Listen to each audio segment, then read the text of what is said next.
In a major jolt to the U.S., Russian President Vladimir Putin has signed a law ratifying a strategic partnership treaty with Iran.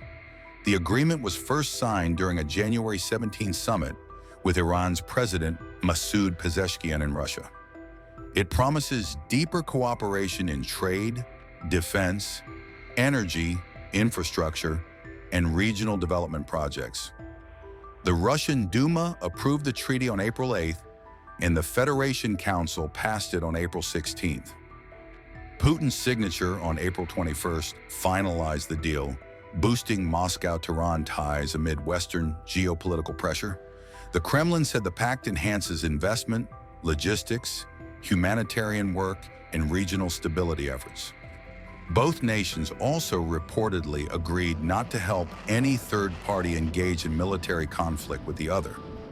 This clause is seen as a signal to Western countries in Ukraine amid ongoing tensions and sanctions.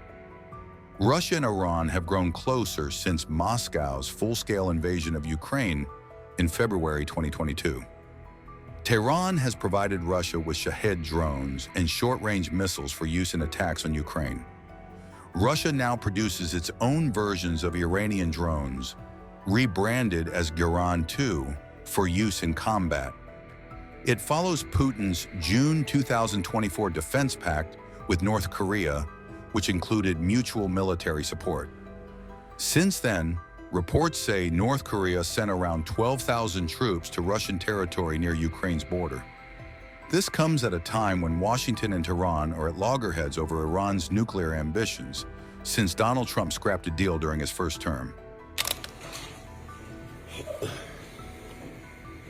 من جناب آقای لاوروف رو در جریان این گفتگوها قرار دادم در خصوص مسائلی که حول و حوش این گفتگوها وجود داره. ما از نقش روسیه در توافق برجام بسیار راضی هستیم. نقش بسیار مفید و مهمی رو در گذشته ایفا کردن دوستان ما در روسیه و امیدوار هستیم و انتظار داریم که در هر توافق جدیدی روسیه به نقش کمک کننده خودش ادامه بده. امروز بسیار خوشحال شدم که جناب آقای لاوروف بنده رو مطمئن کردن. ما در حال حاضر فقط مذاکرات غیر مستقیم خواهیم داشت. علت اون هم روشن هست. به دلیل تهدیدهای دولت آمریکا، به دلیل فشارهای اقتصادی دولت آمریکا، به دلیل سیاست فشار حداکثری که تحمیل کردن به ما نمیتوانیم با اونها وارد مذاکرات مستقیم بشیم. ولی راه دیپلماسی باز هست. مذاکرات غیر مستقیم خیلی چیز پیچیده و عجیب غریبی نیست. از طریق مذاکرات غیر مستقیم هم میشه به توافق رسید. ما در دور اول میزانی از جدیت رو در طرف مقابل مشاهده کردیم. آمادگی اونها برای ورود به یک مذاکره جدی فقط در موضوع هسته‌ای و بدون ورود به موضوعات دیگر اگر وجود داشته باشه ما رو میتونه وارد یک مذاکرات سازنده‌ای بکنه و همونطور که گفتم اگر درخواست‌هایی که عملی نباشند صورت نگیره امکان توافق هم هست. Мы готовы помогать, посредничать, играть любую роль, которая с точки зрения Ирана будет полезна и которая будет приемлема Соединенным Штатам. Мы исходим из того, что единственным вариантом договоренности, как только что сказал господин министр, является договоренность исключительно по ядерным делам.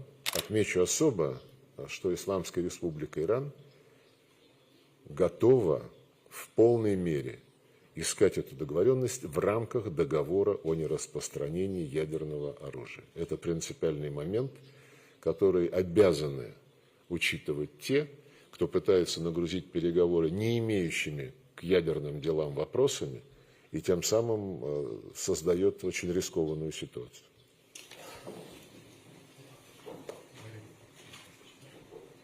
This is a national security presidential memorandum that seeks to impose maximum pressure on the government of the Islamic Republic of Iran.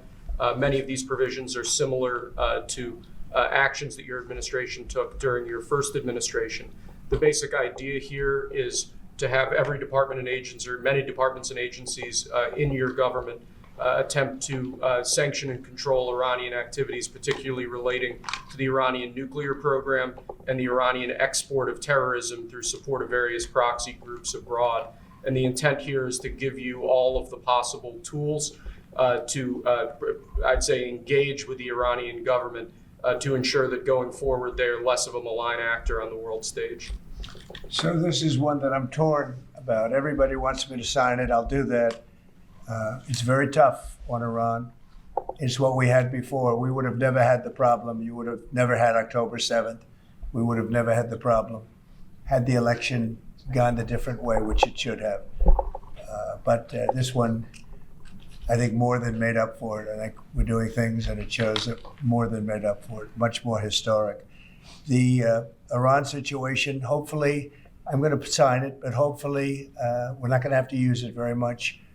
We will see whether or not we can arrange or work out a deal with Iran, and everybody can live together, and maybe that's possible, and maybe it's not possible. So I'm signing this, and I'm unhappy to do it, but I really have not so much choice because we have to be strong and firm, and I hope that it's not going to have to be used in any great measure at all. It'd be great if we could have a Middle East and maybe a world at total peace. Right now, you don't have that. When I left, you had peace all over the world, and now you have the world is blowing up. As you know, Bibi is coming in to see me later. Others are coming in to see me. We'll see what we can do. But I'm signing this, and hopefully it will be a document which won't be very important, will hardly have to be used.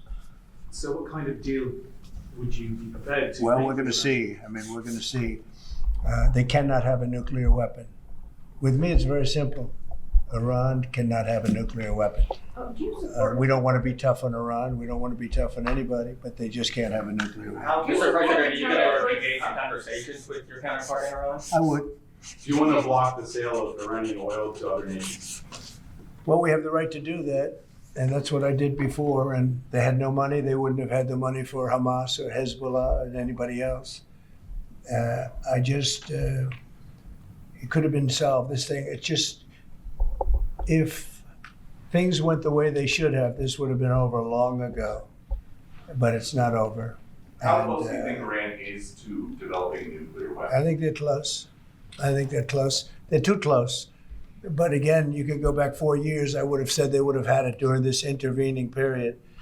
But they're pretty close, Peter. And why say that you're unhappy to sign it if it's Iran and their proxies who have threatened to retaliate against you and your team by killing you guys for taking out Soleimani? Well, they haven't done that, and that would be a terrible thing for them to do. Not because of me. If they did that, they would be obliterated. That'd be the end. I've left instructions. If they do it, they get obliterated. There won't be anything left. And they shouldn't be able to do it. And Biden should have said that, but he never did. I don't know why, lack of intelligence, perhaps. But he never said it. If that happens to a leader, or close to a leader, frankly, if you had other people involved also, you would call for total obliteration of a state that did it. That would include Iran. So I'm signing this, and it's a very powerful document, but hopefully we're not going to have to use it. Mr. President, if the Prime Minister today were to ask your help in striking at Iran's nuclear facilities to prevent the kind of progress towards a nuclear weapon, would you give him the green light, either to do it himself or for the U.S. to participate with them? I don't know that that's what he's going to be asking for. I have no idea that it is. You're telling me. We're going to have a pretty long meeting. We're going to be discussing a lot of things, not only that, but a lot of things. And I'll let you know if the time comes to let you know. But right now, that's not something that I can discuss. Mr. President, when you said if they do it, they get obliterated. Just to be clear, you're talking about if Iran made an attempt on your life. Yeah, that would be called total obliteration. And I can't imagine they do that. It should have been stated by Biden, but he didn't state it because he had no clue, as you know, as everybody knows. What is your vision actually for relationship Do you have with anything Iran? else? No, that's all we have. My vision for Or what? a relationship with Iran, and would you? I'd love to have a good relationship with everybody. They can't have a nuclear weapon. That was the only thing that was very important. They can't have a nuclear weapon. Beyond that, it would be very tough if they insist on doing that. They have some of their leadership, I can tell you right now, and maybe you know it, maybe you don't, but there are many people at the top ranks of Iran that do not want to have a nuclear weapon just for that very reason.